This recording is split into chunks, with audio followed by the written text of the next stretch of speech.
प्यारे बच्चों, आज मैं आप लोगों को कक्षा 9 गणित अध्याय 2 बहुपद की प्रश्नावली 2.5 के प्रश्न संख्या 2 को बताऊंगा। देखिए, प्रश्न संख्या 2 के प्रश्नों को भी हल करने के लिए इससे की पूर्व की वीडियो में बताई गई 8 सर्वसमीकाओं का ज्ञान आप लोगों को होना ज़रूरी है। अगर वो जो 8 सर्वसमीकाएँ बताई गई हैं उन्हें आप स्मरण कर लेंगे, पहचानने लगेंगे, तो इस प्रश्नावली के प्रश्नों को हल करने में वे 8 सर्वसमीकाएँ आपकी विशेष मदद करेंगी। देखिए, प्रश्न संख्या 2 में क्या दिया है, कह रहा है कि सीधे गुणा किए बिना निम्नलिखित गुणनफलों के मान ज्ञात कीजिए। अर्थात जो 103 गुणे 107, अब इसका मतलब ये नहीं हुआ कि आप 103 में 107 से गुणा करें, जो आवे आप उसको लिख दें। इसको उपयुक्त सर्वसमीकाओं का प्रयोग करके आपको इसका गुणनफल ज्ञात करना है। तो हम प्रश्न संख्या 1 को पहले समझेंगे। 103 गुणते 107। अब आप लोग ये समझिए कि ये 103 जो है ये 100 में 3 जुड़ा हुआ है, तो इसको हम लिख सकते हैं 100 प्लस 3 इंटू करके 107 को हम लिख सकते हैं 100 प्लस 7। इस रूप में इसको हम विभक्त कर देंगे। 103 को 100 प्लस 3 के रूप में गुणते 107 को 100 प्लस 7 के रूप में। अब आप इस 100 को आप यक्स का रूप दे दें, प्लस 3 को आप बी का रूप दे दें, 3 को ए का रूप आप दे दें, तो यक्स प्लस ए इंटू करके ये वाला अगर हम 100 को यक्स माने हैं तो भी यक्स मानना पड़ेगा, प्लस 7 को हम बी मान लेते हैं। तो कल आपको एक प्रमुख सर्वसमीका इस पर बताई गई थी कि अगर हम यक्स प्लस ए में यक्स प्लस बी से अगर हम गुणा करेंगे तो सर्वसमीका क्या बनती है, x square plus a plus b into x plus a b. ये सर्वसमीका कल आपको बताई गई थी कि जब हम यक्स प्लस ए में यक्स प्लस बी से गुणा करेंगे तो x square plus a plus b into x plus a b प्राप्त होगा। तो हम इसी बात को यहाँ पर लिखेंगे, एक्स स्क्वायर प्लस ब्रैकेट्स में a plus b into x plus a b. अब हम मान इसी पर प्रतिस्थापित करेंगे जो हमने मान रखा है।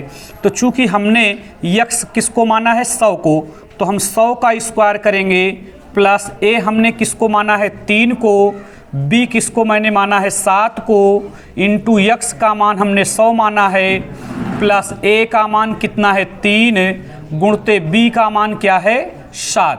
तो इस प्रकार से अगर हम 100 का अगर वर्ग करेंगे तो ये 10,000 आएगा, प्लस 7 3 10, और 10 का गुणा जब हम 100 में करेंगे तो ये 1000 प्राप्त होगा, प्लस 7 3 21 प्राप्त होगा।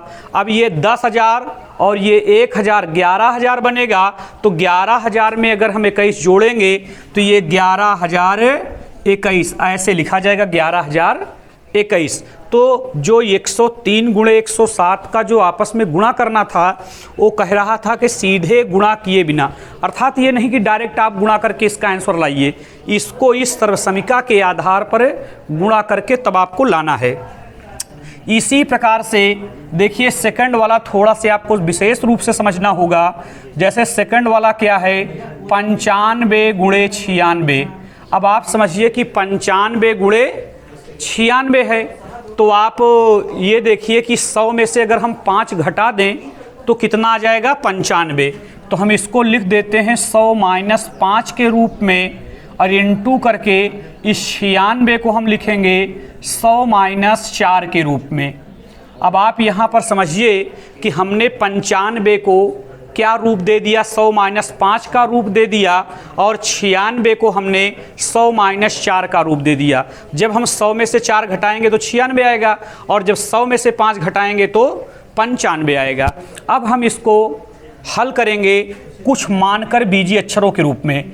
तो 100 को अगर हम x मान लें, माइनस अगर हम इसको a मान लें, तो ये x माइनस a गुणते करके ये वाला बनेगा x माइनस b।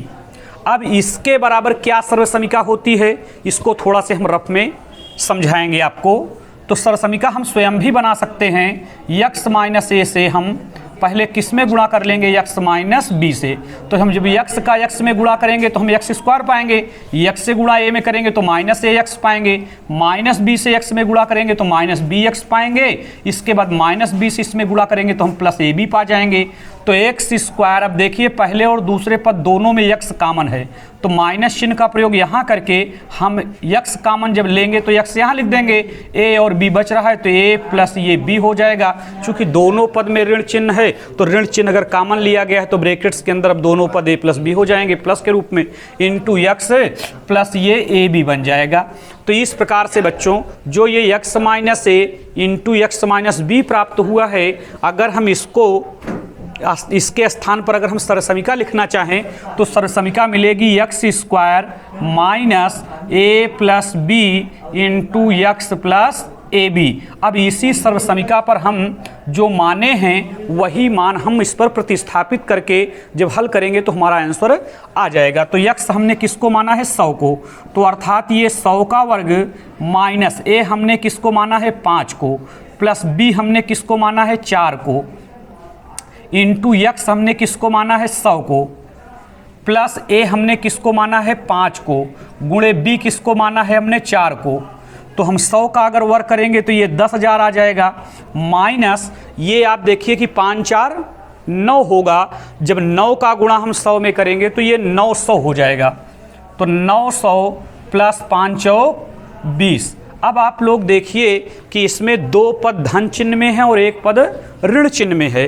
तो अगर हम 10,000 में अगर 120 जोड़ देंगे तो ये बनेगा 10,020, 10,020 माइनस कितना, 900। अब हम 10,020 में 900 घटा देंगे तब जो आएगा वही हमारा आंसर बनेगा। तो इस प्रकार इसको हम घटाने का कार्य करेंगे। 10,020 में कितना घटाना है, 900 घटाना है, तो हम घटा देते हैं। तो 0 2 10 में से 9 जाएंगे 1, यहाँ बचेगा 9। तो यानी 91 9,120 इस प्रश्न का आंसर बनेगा। अर्थात कहने का मतलब जब हम 95 में 96 से गुणा करेंगे तो ये 9,120 आएगा, लेकिन डायरेक्ट हमें गुणा नहीं करना है, इसको इस रूप में पृथक करके अर्थात सर्वसमीका का प्रयोग करके इसे हमें हल करना है। अब इसी तरह हम प्रश्न संख्या 3 के भी प्रश्न को हल कर सकते हैं। प्रश्न संख्या 3 में क्या दिया है, 104 गुणे 96, 104 गुणे 96, इसको भी हम इसी रूप में हल करेंगे। देखिए 104 का मतलब ये हुआ कि जब आप 100 में 4 जोड़ेंगे तब आपको 104 मिल जाएगा। तो हम 104 को 100 प्लस 4 के रूप में पृथक कर देंगे, गुणते 96, अर्थात अगर हम 100 में से 4 घटा दें तब हमें 96 मिल जाएगा। तो हम यहाँ लिखते हैं 100 माइनस 4। तो इस प्रकार देखिए 104 को हमने पृथक कर दिया 100 प्लस 4 के रूप में और 96 को हमने पृथक कर दिया 100 माइनस 4 के रूप में। अब अगर हम 100 को a के रूप में मान लें प्लस 4 को b के रूप में मान लें तो ये a प्लस b का रूप ग्रहण कर लिया, गुणते अगर हम 100 को अब a माने हैं तो a मानना पड़ेगा, माइनस 4 को हमने b माना है तो पुनः मानना पड़ेगा। तो अब ये देखिए a माइनस बी का रूप ग्रहण कर लिया। तो जब हम a प्लस बी में a माइनस बी से अगर हम गुणा करेंगे तो सर्वसमीका हमें क्या प्राप्त होगी, a square minus b square. अब हम इसी सर्वसमीका पर जो मान माने गए हैं उनको प्रतिस्थापित कर देंगे तो आंसर आ जाएगा। तो हमने a किसको माना है, 100 को, तो अर्थात 100 का वर्ग माइनस b माने 4, तो यानी 4 का वर्ग, तो 100 का वर्ग होता है 10,000 माइनस 4 का वर्ग होता है 16। अब हम जब 10,000 में से 16 घटा देंगे तो हमारा जो आएगा वही आंसर कहलाएगा। तो यहाँ 10 में से हम 6 घटाएंगे तो 4 बचेगा। अब यहाँ हमारा 9 बचा, 9 में से 1 जाने पर 8 बचेगा, तब हमारा यहाँ क्या बचा, 9 बचा, फिर यहाँ भी 9 बचा। तो इस प्रकार से 9,984 प्राप्त हो गया। तो जब हम 104 में 96 से गुणा करेंगे तो इसका आंसर आएगा 9984। तो प्रश्न का जो कथन था कि सीधे गुणा किए बिना, अर्थात सीधे आप गुणा मत करिए कि 95 गुणे 96 आप डायरेक्ट गुणा कर दीजिए।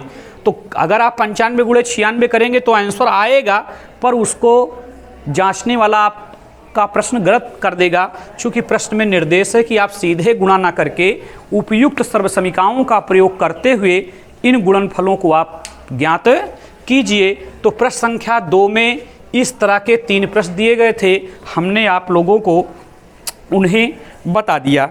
अब आप देखिए प्रश्न संख्या 3 में कह रहा है कि उपयुक्त सर्वसमीकाएं प्रयोग करके निम्नलिखित का गुणनखंडन कीजिए। निम्नलिखित का गुणनखंडन कीजिए। उपयुक्त सर्वसमीकाओं का प्रयोग करके निम्नलिखित का गुणनखंडन कीजिए।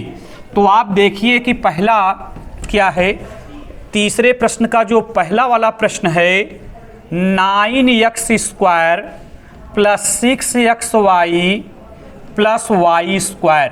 अब देखिए हमें उपयुक्त सर्वसमीका का प्रयोग करके इस दिए गए बहुपद का गुणनखंड करना है। तो देखिए आप एक सूत्र याद कर लीजिए, a प्लस बी का होल स्क्वायर बराबर a माइनस बी का होल स्क्वायर बराबर। तो आप लोग कक्षा 8 में ही इस सूत्र को याद किए होंगे, a प्लस बी का होल स्क्वायर। सूत्र होता है a square plus 2ab plus b square, और a माइनस बी का होल स्क्वायर होता है a square minus 2ab plus b square. तो हम आपको बता दें कि जिस बहुपद में 3 पद हों, जिस बहुपद में कितने पद हों, 3 पद हों, 1 2 3, तथा उस बहुपद के 2 पद धनात्मक तथा पूर्ण वर्ग हों, धनात्मक हों तथा पूर्ण वर्ग हों, तथा जो बीच वाला पद हो अर्थात जो तीसरा पद हो वो दोनों के वर्गमूल के गुणनफल का दूना हो, धन में हो या ऋण में हो। तो अगर धन में होगा तो वह बहुपद a प्लस बी का होल स्क्वायर बनेगा, और अगर गुणनफल दूना जो हम कह रहे हैं अगर वो ऋण चिन्ह में होगा तो आप समझिए कि a माइनस बी का होल स्क्वायर होगा। तो हम देखते हैं कि क्या जिस बहुपद का गुणनखंड हमें करना है, क्या इस बहुपद में क्या a प्लस बी का होल स्क्वायर बन रहा है, अर्थात क्या a प्लस बी का जो विस्तारित रूप होता है क्या उसी टाइप में ये लिखा हुआ है क्या। तो बिल्कुल लिखा है, पहचान है कि 3 पद होने चाहिए, 1 2 3, तथा दूसरी शर्त है कि उसमें से 2 पद धनात्मक हों तथा पूर्ण वर्ग हों। पूर्ण वर्ग का मतलब कि जिसका वर्गमूल निकल आवे। तो देखिए इसमें तो पहले पद और तीसरे पद का पूरा वर्गमूल निकल आएगा, तथा साथ ही साथ दोनों धनात्मक भी हैं, तथा जो मध्य पद दिया है अर्थात तीसरे पद के रूप में जो पद है वो इनके और इनके अर्थात जो 2 पद पूर्ण वर्ग हैं उन्हीं के वर्गमूल के गुणनफल का दूना है। चाहे आप चेक कर लें भाई, 9 का वर्गमूल 3 होगा, x स्क्वायर का x होगा, तो इसका 3x बनेगा, इसका y बनेगा। जब हम गुणा करेंगे तो 3xy पाएंगे और दूना करेंगे तो 6xy पाएंगे। तो अर्थात ये जो 9x square plus 6xy plus y square लिखा हुआ है ये बहुपद a square plus 2ab plus b square के प्रसारित रूप में लिखा हुआ है। तो पहले हम इसको उसी पर शो करेंगे। तो पहले हम इसका वर्गमूल निकालेंगे, 3x का whole square plus y square के लिए हम y का होल स्क्वायर कर देंगे, प्लस 2 गुणते पहले पद का वर्गमूल 3x से गुणे अंतिम पद का वर्गमूल y। अब हम देखेंगे 2 तिहाई 6xy प्राप्त हो रहा है। तो अब हम क्या करेंगे, इस 3x को हम a मान लेंगे, तो a स्क्वायर बनेगा प्लस 2, 3x को हमने a माना है, y को हम b मान लेते हैं तो यहाँ b लिख देंगे, प्लस y को हमने b माना है तो b स्क्वायर हो गया। तो इस प्रकार से a square plus 2ab plus b square प्राप्त हो गया। तो आप लोग जान रहे हैं कि a square plus 2ab plus b square बराबर क्या होता है, तो बराबर होता है a प्लस b का होल स्क्वायर होता है। तो इस प्रकार से हमने a का मान क्या माना है 3x प्लस b का मान हमने क्या माना है y, तो 3x प्लस y का होल स्क्वायर। तो इस प्रकार से दिए गए बहुपद का गुणनखंड हो गया। तो प्यारे बच्चों आप लोग प्रश्न संख्या 3 के प्रश्न संख्या 2 और 3 को आप अपने से भी कर सकते हैं, लेकिन हम आपको प्रश्न संख्या 3 का दूसरा तो आप लोग आसानी से कर लोगे, चूंकि a माइनस बी का होल स्क्वायर उस पर बनेगा, जैसे इस पर a प्लस बी का होल स्क्वायर बन रहा है। तो हम प्रश्न संख्या 3 के तीसरे प्रश्न को आप लोगों को बताते हैं। तो देखिए, जो तीसरा प्रश्न है उसमें दूसरे टाइप का गुणनखंड बनेगा। दिया है x square minus y square upon 100। अब देखिए, इस बहुपद का हमें गुणनखंड करना है, तो आप लोगों को हमने एक सूत्र बताया था, ए स्क्वायर माइनस बी स्क्वायर बराबर होता है ए प्लस बी इंटू ए माइनस बी। अब आप एक दोहा भी हमसे सुन लीजिए। कहा गया है कि दो वर्गों के बीच में ऋण चिन्ह लग दीख, दोनों के वर्गमूल को जोड़ घटा कर लिख। तो देखिए, जिस दिए गए बहुपद का हमें गुणनखंड करना है, उस दिए गए बहुपद में दो ही पद हैं तथा दोनों पद पूर्ण वर्ग हैं, अर्थात दोनों का पूरा पूरा वर्गमूल निकल रहा है और बीच में ऋण चिन्ह का प्रयोग भी है। तो इसीलिए कहा गया है ना कि दो वर्गों के बीच में, दो वर्गों माने जैसे एक्स स्क्वायर है और वाई स्क्वायर अपान 100, ये दो वर्ग हैं। तो दो वर्गों के बीच में ऋण चिन्ह लग दी, तो ऋण चिन्ह लगा हुआ है। तो ये कहता क्या है कि दोनों के वर्गमूल को जोड़ घटा कर लिख। तो हम इसका गुणनखंड करने के लिए क्या करेंगे, दोनों के वर्गमूल को एक बार जोड़ कर लिख देंगे, एक बार घटा कर लिख देंगे। तो हम सर्वप्रथम पहले इसका गुणनखंड करते समय पहले हम दोनों का वर्गमूल निकालेंगे। तो एक्स स्क्वायर का वर्गमूल निकालेंगे तो एक्स का होल स्क्वायर माइनस इसका वर्गमूल निकालेंगे तो वाई अपान 10 का होल स्क्वायर। चूंकि वाई स्क्वायर का वर्गमूल तो वाई बनेगा और 100 का वर्गमूल क्या बनेगा, 10, तो वाई बटा 10 का होल स्क्वायर। अब हम दोनों के वर्गमूल को एक बार जोड़ कर लिख देंगे, एक बार घटा कर लिख देंगे। तो जब जोड़ कर लिखेंगे तो x प्लस वाई अपान 10 आएगा और जब घटा कर लिखेंगे तो x माइनस वाई अपान 10 आएगा। तो इस प्रकार से जो बहुपद दिया गया था उसका गुणनखंड हमने कर दिया। इसे किस नाम से पुकारेंगे यह भी आप जान लें, इसको कहते हैं दो वर्गों के अंतर का गुणनखंड। इस प्रकार के गुणनखंड का नाम क्या पड़ता है, दो वर्गों के अंतर का गुणनखंड। तो प्रिय बच्चों, आप लोग अपनी नोट्स बना लें। अध्याय 2, अभी आप ये मत सोचिएगा कि हमने पहली अध्याय जो संख्या पद्धति के रूप में है उसको गुरुजी ने नहीं पढ़ाया है। इसके बाद हम इस चैप्टर के समाप्त हो जाने पर उसी चैप्टर को पढ़ाऊंगा। तो पहले हमने आप लोगों को बहुपद से परिचित कराने का प्रयास किया कि हमारे बच्चे पहले बहुपद जान लें, समझ लें। तो चूँकि बहुपद को जानने से अन्य चैप्टरों के प्रश्नों को भी हल करने में आपको काफ़ी मदद मिलेगी, इसीलिए हमने आप लोगों को बहुपद पढ़ाना उचित समझा।